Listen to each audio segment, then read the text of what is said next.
Example 7.2 or 8.2 for the given textbooks. For details, please see the description below. A heat source at 800 Kelvin loses 2000 kilojoules of heat to a sink at either 500 Kelvin or 700 Kelvin. We need to determine which of the process is more reversible.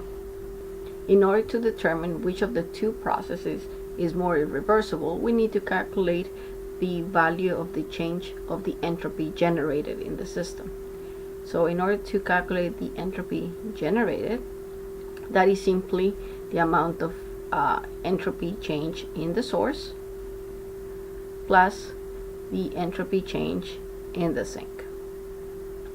To evaluate the entropy change in the source is simply the amount of heat that you have in the source divided by the temperature that you have at the source.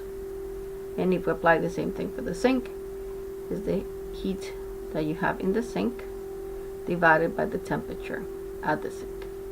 Since both of the processes have the same information for the source, the delta of the entropy of the source will be the same. So let's calculate that. Of the source, it will be equal to the heat that is lost, so it's minus 2000 kilojoules, and we divide it by the temperature that it has. It's 800 Kelvin. So we find that value to be negative 2.5 kilojoules per Kelvin, and once again it's negative because the heat is lost.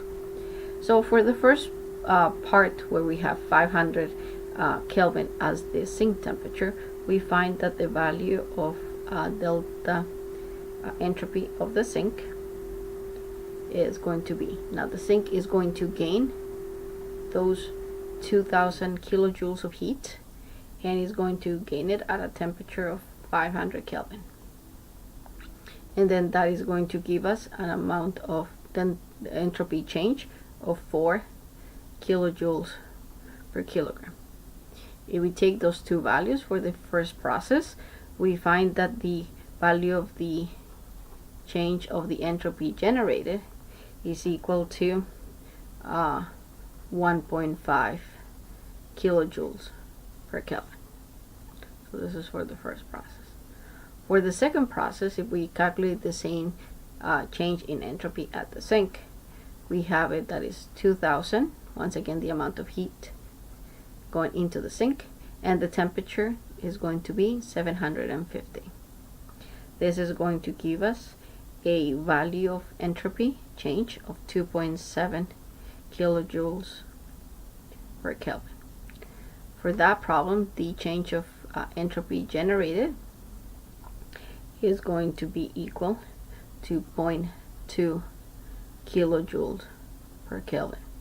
Therefore, the second problem gives us a lower amount of entropy generated. Therefore, this is the least irreversible process between the two choices.